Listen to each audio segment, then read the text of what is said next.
better.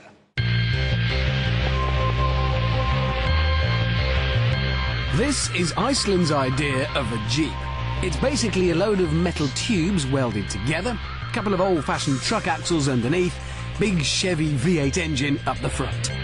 You see these headlights? They're not real, they're painted on. Frankly, it's not going to give Range Rover any worries in the luxury department. But then, a Range Rover can't do this.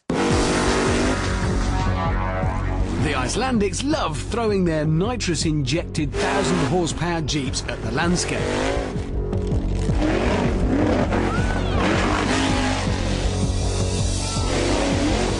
They're like one huge toddler group, always looking for new and ingenious ways of damaging themselves.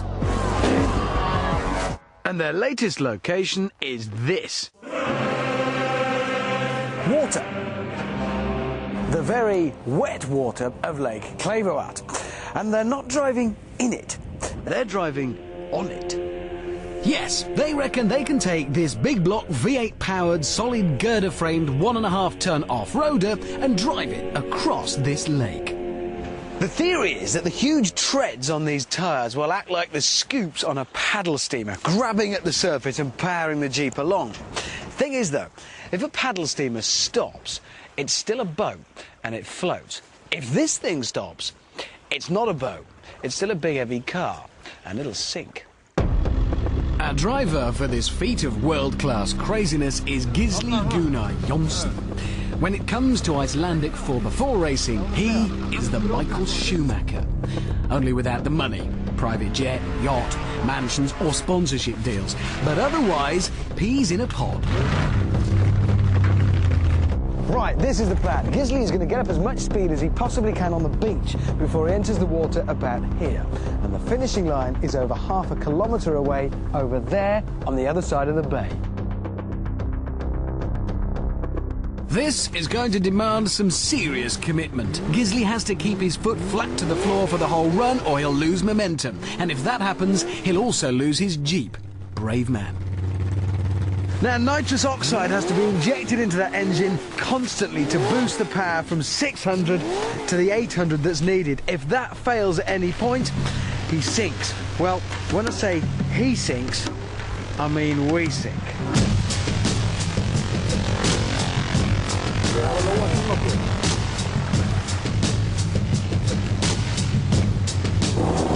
Right.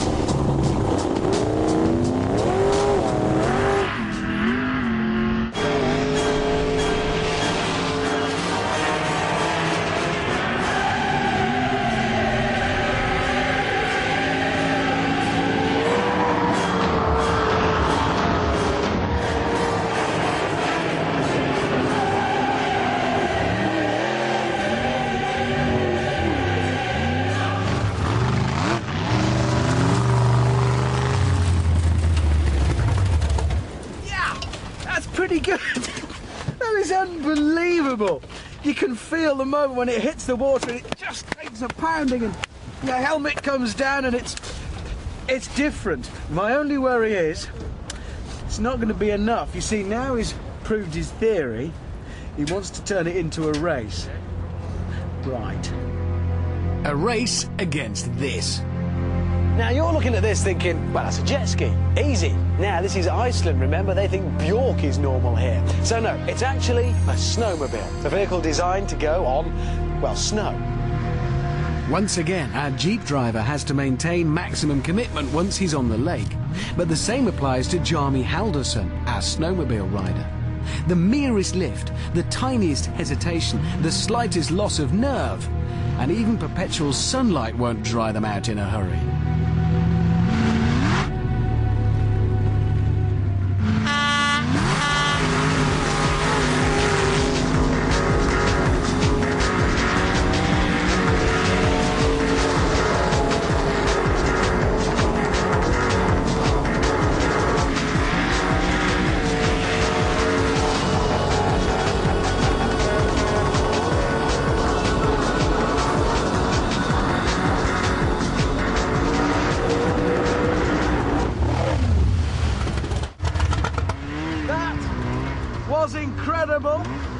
can categorically tell you, if you find yourself near an Icelandic lake and you don't have any sort of waterborne transport, you're best off going for a snowmobile. Good man.